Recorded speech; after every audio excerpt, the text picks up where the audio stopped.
marks a significant epoch for the evolution of our company, Cryoclock. I thank you for being here to mark this special occasion with us. Cryoclock is a South Australian company that is developing the most precise clocks and sensors that have ever been seen on the globe. We are proudly part of a brilliant South Australian heritage of advanced manufacturing. If you look around you, you will see that we're not just making drawings or coding or conducting research, we're actually building and delivering real-world devices with an incredible team of people that we've put together. Cryoclock has a passion for precision, and our world-leading technology is allowing us to be part of a national project to upgrade the Jindalee over-the-horizon radar network so that it performs just that little bit better.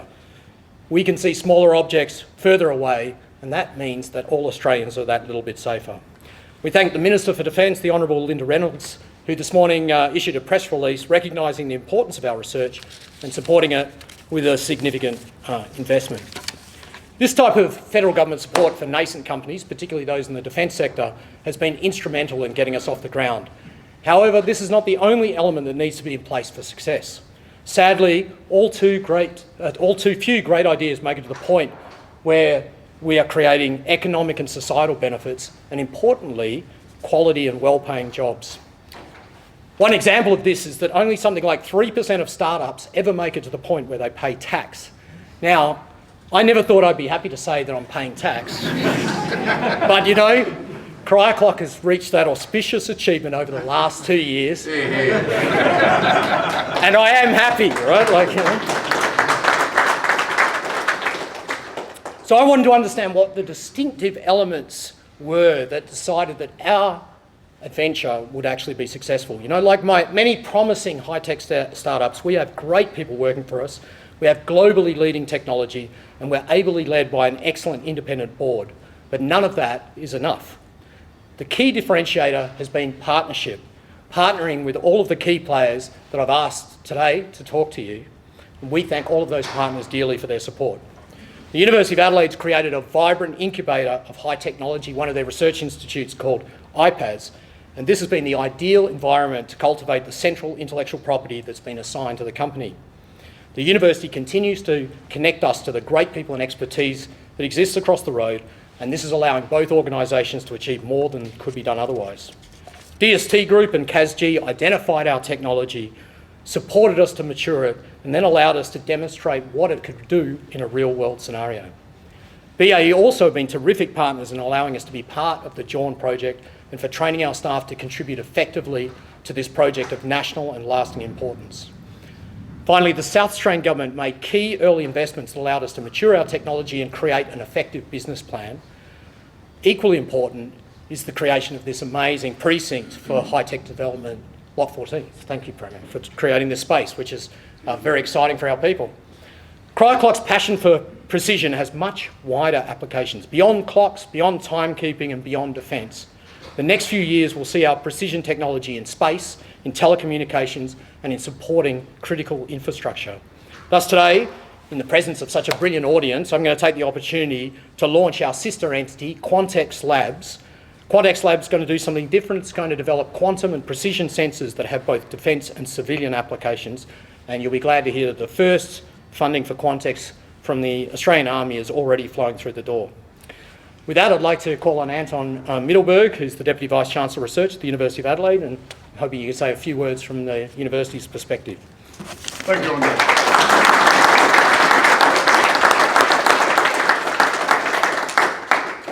Thank you, Andre, and welcome, Premier. Welcome, partners, external guests and members of the university community. It's really pleasant to be here today. Although you didn't quite get the timing right, did you, with the rains? Science-enabled companies, as we know, they break new ground, and Cryoclock is certainly one of those. And they succeed because of many factors. First and foremost, talent. You've got to have the right people, and you've got to set them free. The second one is money. You won't need any more of that, Andre, now you're paying tax. And a supportive research environment, and we've got that here in Adelaide now. Importantly, friends make the success. The ecosystem, it's the partners, the people here today that we as a university thank for helping to launch Cryoclock and for its future success. You do need a critical mass of excellence. You can't just have an individual anymore. You actually need excellence in numbers. And that's what we have at the University of Adelaide. We have these elements, and we are home to breakthrough science linked to defence. We've got the brilliant people, we've got a supportive state government, we've got an emerging ecosystem, including Lot 14. It's great to come here and see more than one company in this building and working with each other. This ecosystem approach does give two-way benefits. Industry gets access to the latest science and high-level expertise, and the university researchers are exposed to real-world problems and the practical issues that have to be solved as we turn research into real companies and real products. And that two-way street inspires much better research and innovation and impact. Critical in this ecosystem is the university's research institutes, and the Institute for Photonics and Advanced Sensing, IPAS, is a great example of the close work we have at the university with defence, government and more broadly. It matches that breakthrough science to real problems. Our institutes have developed a compelling ethos of innovation and translation, and they're now delivering economic, commercial and social benefit. They're paying tax. So it's very pleasing on days like today to celebrate really tangible outputs for our state, to see the benefits that university research is delivering in terms of jobs and economic benefits through innovative companies such as Cryoclock and Quantex. The university congratulates its researchers, it thanks its partners, and it wishes Cryoclock an exciting and successful future. Thank you.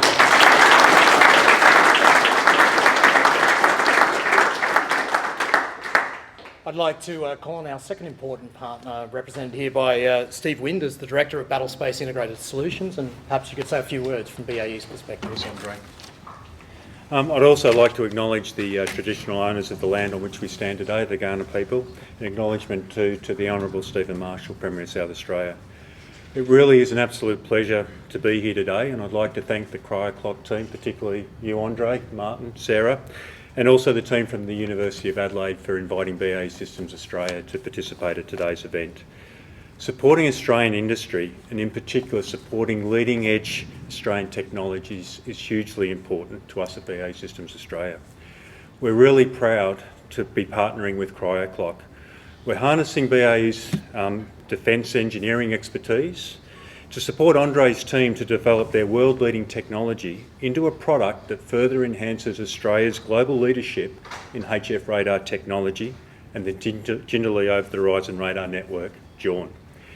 We also recognise that smaller companies can sometimes face challenges in operating in the defence industry, so we've worked collaboratively with Cryoclock to ensure the continuity of work and to do our part to sustain this unique Australian capability.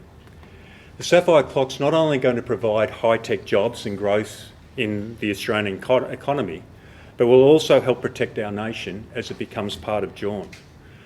JORN's high-frequency radar system plays a vital role in supporting the Australian Defence Force's air and maritime operations and border protection, and we are proud to be further developing and sustaining this capability. The high-frequency technology that sits behind JORN, that we also export to a number of other countries, is highly dependent upon the stability of timing performance. And as many of you would have heard, the Cryoclock is that accurate, that stable, that it gains or loses no more than a second over 40 million years. That's 1,000 times better than any other technology that we've got available to us today. And what that does for JORN is like comparing an ultra-high definition television picture today to the old analogue television picture that you used to see.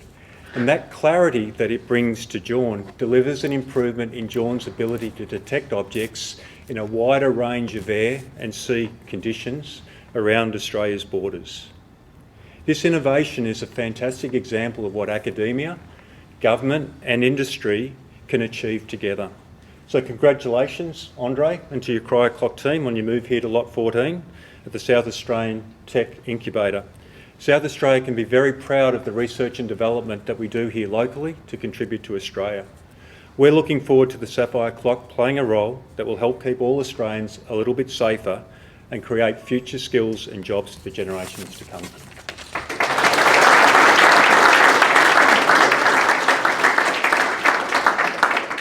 Suman and Andy, please come on. It's all about timing, right? You know? So it's now my pleasure to invite Mr. Andrew Seedhouse, Chief of Division of Intelligence, Surveillance and Space at DST.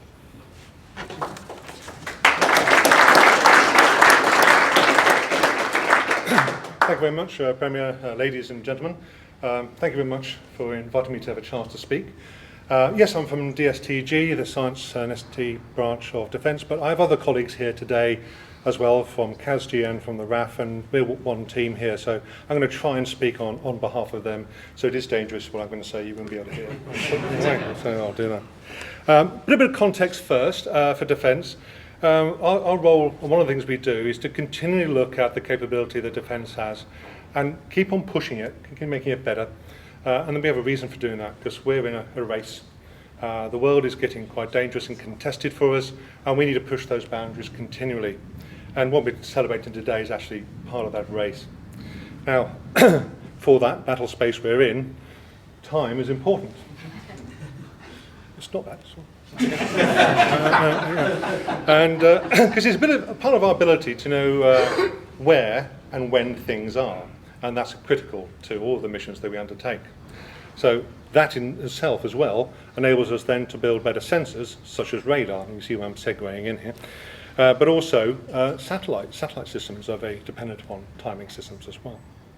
Now, as it happens, here in South Australia, we have the world's best team for operating, building, curing over-the-horizon radars.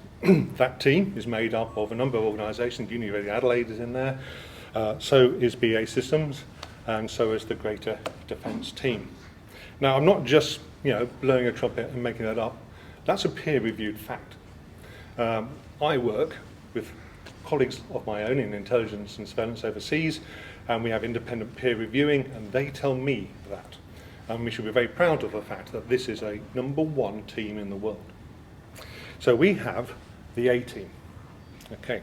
Now, this bit of improvement I was going to be talking about, so let's go back a bit in time to 2014, when a colleague of mine who's standing there, Gordon Fraser, was inspired by a paper from a friend of ours who's not here, Professor Hartnett. I think he's in Western Australia at the moment, so shame he's not here today. Just that moment of inspiration, unfortunately I can't talk about it, I'm doing the talking, about going to look at building a cryogenic sapphire oscillator and the improvement that might yield, basically the idea that you had. Okay. And that's really then, and we thought, well, great, that's going to give us another leap ahead, bring us ahead of the game again, keep us in that #1 position. So, after 2014, we roll forward, 4 years of wonderful science and technology occurs, a miracle occurs here. 2018, 2 clocks are then delivered to DSTG. We go and put them in the back shed, and we play with them, and we learn how they work, and make sure they do work, and they did. And then, fantastically, we get the opportunity with our other partners, BA Systems and the RAF, to go and take them to the Jawn system and integrate them and test them. They performed. Okay, so our hypothesis was reinforced by that work. That's a great piece of work just in its own. There's more to this journey yet to come. But noting that, again, and I keep on saying we're the best in the world at this, that work alone and the work done by this company was awarded the 2019 Eureka Prize, which is another peer review bit to say, brilliant work we're doing here, we're #1. So, today we're here celebrating the business being formed. Congratulations in that. But also, really for us, really chuffed on behalf of Defence that Australian industrial capability is still growing, and we need that government policy drives us down that way to be more impactful there. Quick thing then, before I exit stage, a bit about the future, what's in store for us.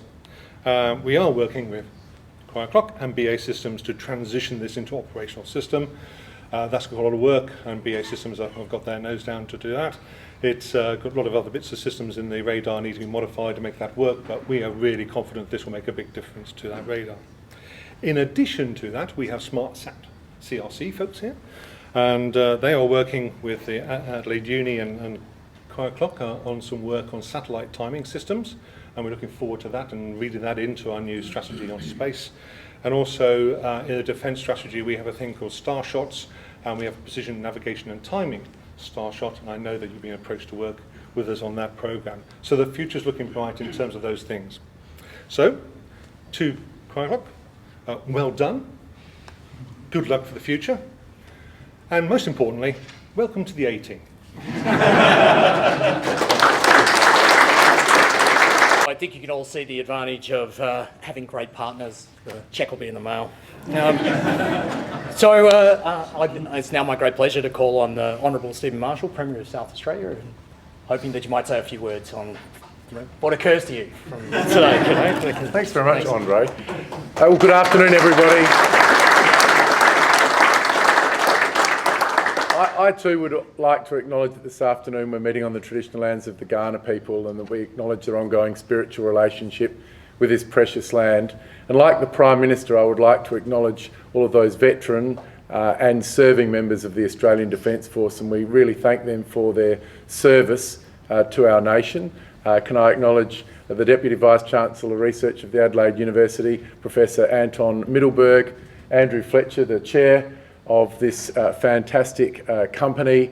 Can I say to Andre and to Sarah and to Martin and to the entire Cryoclock team, it's a fantastic honour to be here. I'm the least qualified person in the room, so I will talk for the shortest amount of time because otherwise I'm going to get myself into a lot of trouble. But I would like to offer my heartfelt congratulations. This is a great story.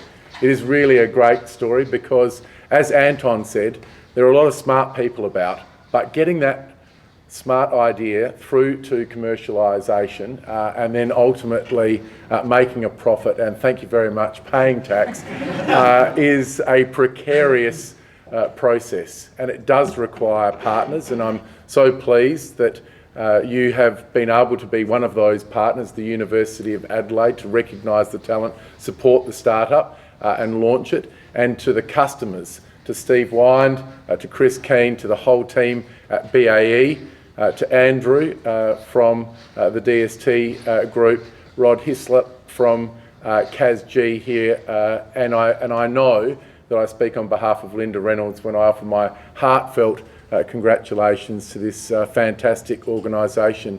You know, in South Australia we've got an incredible history in terms of defence. And in particular defence industry, going back decades and decades and decades, right back to weapons research, the DST DSTO, and now of course the DST group. And we should feel very proud of that. So we've got a great history. What I get excited about though is where we're going in the future. And part of that is where we are right at the moment. And that's why I think I feel so excited about being here this afternoon, because you have chosen to come on to Lot 14. I think you've got some very exciting neighbours, many of whom are in the room with you this afternoon. And I think that Lot 14 is much more than just the sum of the parts. In fact, I've already seen countless examples of different people on this precinct getting together, sharing ideas, sharing enthusiasm, motivation sometimes for each other, ideas about access to capital, technology. That is what Lot 14 is all about. And I fully appreciate that in plenty of other parts of the world they have very large tech ecosystems.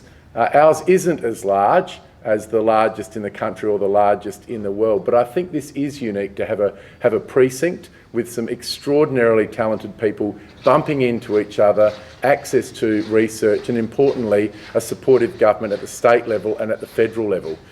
Andrew, you talked about 2014 being an important date. It was an important date. In 2014, the federal government made a decision. The coalition were re-elected. They made two really important decisions for our nation. The first was to increase defence spending to 2% of GDP. That wasn't a situation that we'd had for a very long period of time. And the second decision that they made was that the defence industry would become a strategic defence capability for our nation. And those two decisions really, I think, were pivotal to the success of so many businesses. No longer was it just, if you like, compulsory to purchase off the shelf something from overseas. Basically, we now had an opportunity to develop sovereign capability right here in country. And how exciting is that? So young people finishing school, our best and brightest minds no longer having to head overseas or at least interstate to have those fantastic careers. Now they can have those careers right here in Australia, and more particularly in the defence state of South Australia. Now, I've got to admit, I don't know a lot about Cryoclock. What I've been told is it's a fantastic technology which is going to really improve the efficacy of Jawn, and it's going to therefore improve our security as a nation. We're going to be able to use this sapphire clock, whatever that is, to be able to see smaller items further away. Now that sounds like a very good thing, but there are other applications. It's not just defence, but it's also space, it's telecommunications, it's quantum computing. We have something that every single South Australian should know about and be proud about, and it's an honour to be with you here today.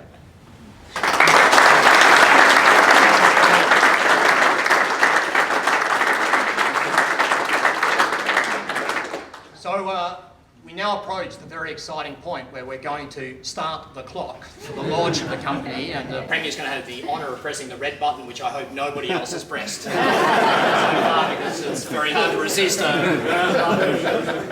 that, we're going to have a bit of fun, because I thought it would be worthwhile explaining exactly how precise our clock really is. And so we're going to ask the Premier to assist us in this, and what we want to do is, we've got a clock here, here's the decimal point, and what we want to do is divide it up into smaller and smaller bits. So, that would be great. I feel a little bit like Delvine Delaney. I told you it was going to be fun. So, Not as good looking. the Premier has put up 1 millisecond, okay?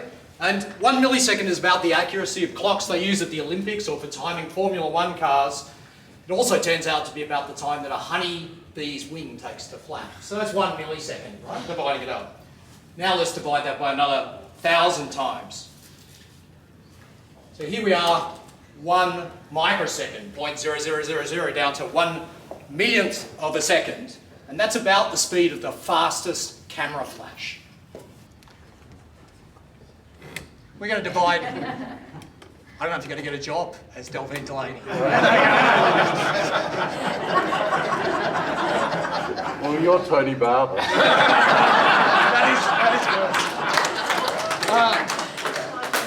So we're down now to a nanosecond, or 1 billionth of a second. And that's about the amount of time a modern computer takes to pull 1 bit of information out of its memory. So it's starting to be small, right? What's the next one? Divide by another factor of 1,000. So now we're down to 1 picosecond, or 1 trillionth of a second. And that's the accuracy of the very best commercial atomic clocks. That's the best thing you could buy before Cryoclock came along. Here we come to Cryoclock. Another 1,000 times better than the best commercial clock. And so we're down to 1 femtosecond, or 1,000 trillionth of a second. 1 femtosecond is also about the time it takes for a light beam to cross a single virus. So that's an exceedingly short amount of time. Okay, so I think we've finally reached the end of this long sequence of digits. We get to press the red button. I think we should have a countdown. Let's start on 3, 2, 1. Press. There it is. So it's happening. So in the background there, the clocks are going. Well done. Congratulations.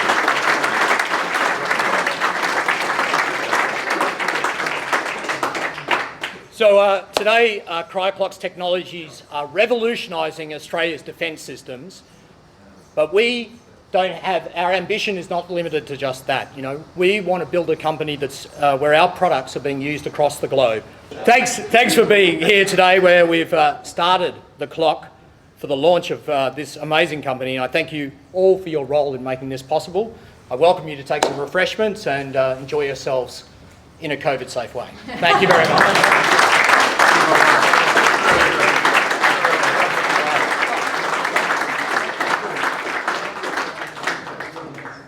The first one is it has incredibly low losses. So the microwaves go around and around and around. And the analogy is if it's a wine glass and you ring it, you know it tings, it's got a high Q factor.